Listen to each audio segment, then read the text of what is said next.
For next year, are you optimistic about the global economy or pessimistic? Pessimistic. Pessimistic. Pessimistic. Are we on the brink of a global economic revolution? Whether you're an investor, a business owner, or just someone trying to secure their financial future, this video is a must-watch. Hey there, welcome back to our channel. Today, we're exploring a topic that's been causing quite a stir in the economic world. We're talking about Ray Dalio's vision of the 2024 economic shift. Now, before we start, let's get some context. Ray Dalio isn't just any financial guru. He's the founder of Bridgewater Associates, one of the world's largest hedge funds. When Dalio speaks, the financial world listens. And lately, he's been ringing some pretty loud alarm bells about our economic future. So, what's got Dalio so concerned? Well, he believes we're entering what he calls Stage 5 of the economic cycle. What you're watching for in 2024? There are 5 major forces that each is important, but how they're interacting is most important.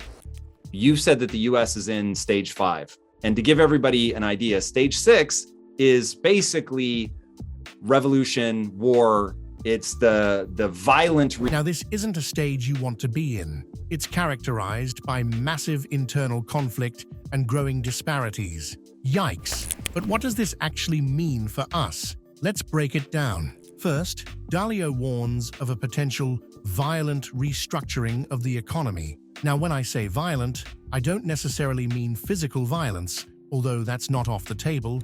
We're talking about rapid, drastic changes that could shake the very foundations of our economic system.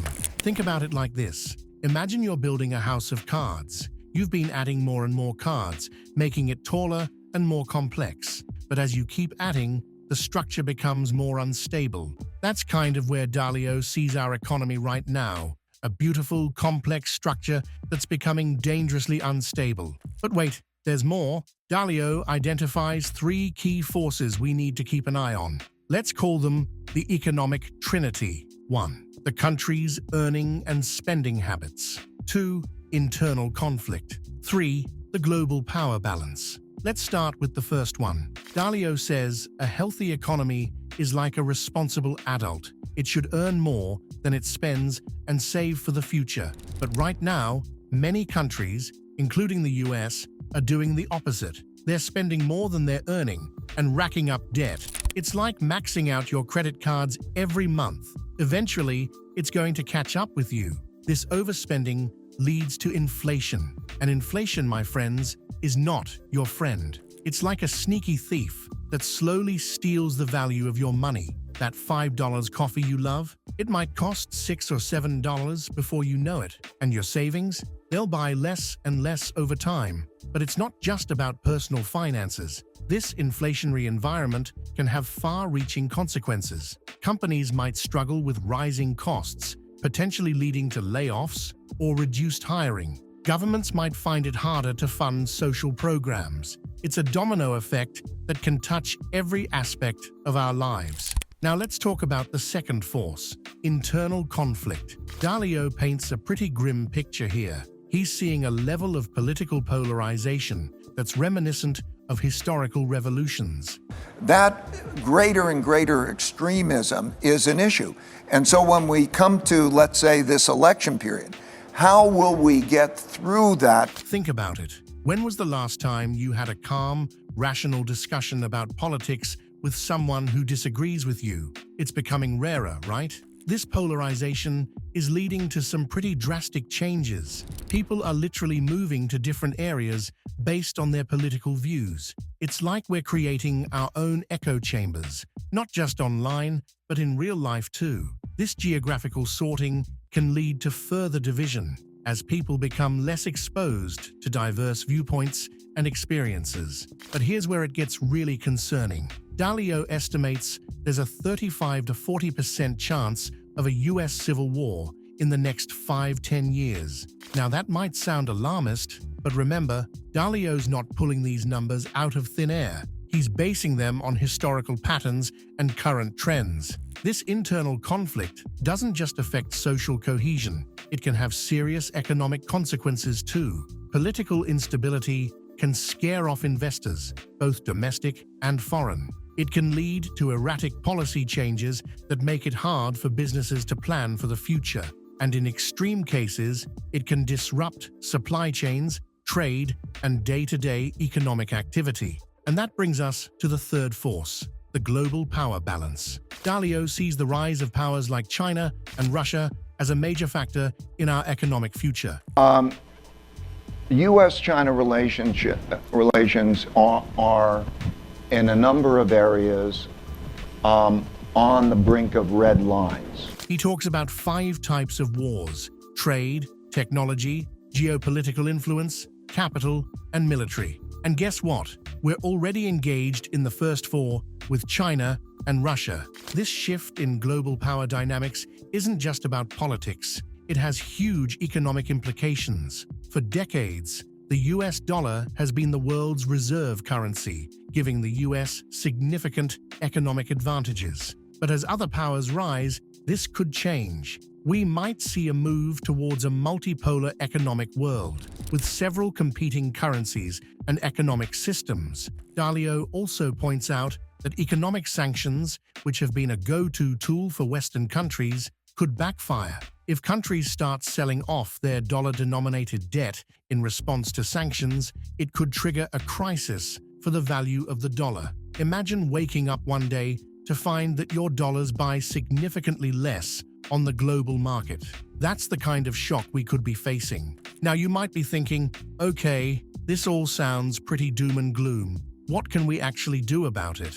Well, Dalio's got some advice for us there too. First and foremost, he emphasizes the importance of diversification. Don't put all your eggs in one basket or all your money in one type of investment. Dalio suggests looking into inflation hedge-prone assets. These are investments that tend to do well when inflation is high, like inflation-indexed bonds or precious metals. But what does this mean in practice? Well, instead of just having a savings account and maybe some stocks, you might want to consider a mix of different assets. This could include stocks from different sectors and countries, bonds, real estate, and even a small allocation to precious metals or other commodities. He also talks about the importance of geographic diversification. That means not just investing in different types of assets, but in different countries too. Look for countries with strong economies, stable governments, and a history of respecting property rights. But here's the kicker. Dalio warns against holding too much cash or dead assets. In an inflationary environment, these lose value quickly. It's like trying to save water in a leaky bucket. No matter how much you put in, you're always losing some. This doesn't mean you shouldn't have any cash. Emergency funds are still important, but it does mean you should be thoughtful about how much cash you're holding versus investing. Now, I know what some of you are thinking. What about cryptocurrencies? Aren't they the future? Well, Dalio has some thoughts on that too. He sees potential in crypto, but he's also cautious. Cryptocurrencies don't produce earnings like a company does, and there's always the risk of government intervention. But Dalio's advice isn't just about personal investing. He also has thoughts on how countries and policymakers should respond to these challenges. He emphasizes the importance of productivity growth, essentially finding ways to produce more with less. This could involve investing in education, research and development, and infrastructure. On the international front, Dalio suggests that countries need to find ways to compete and cooperate simultaneously. This might sound contradictory, but it's about recognizing shared interests, like avoiding military conflicts or addressing climate change, while still pursuing individual national interests. So, what's the bottom line here? Are we really at the end of an era, as Dalio suggests? Well, it's hard to say for certain. Economics isn't an exact science, and even experts like Dalio can't predict the future with 100% accuracy. Remember, throughout history, periods of great change have brought both challenges and opportunities. Yes, there may be disruptions ahead, but there will also be new technologies, new ways of doing business, new solutions to old problems. So, what do you think? Are you ready for this potential economic shift? How are you preparing? Let us know in the comments below. And if you found this video helpful, don't forget to like, share, and subscribe for more financial insights.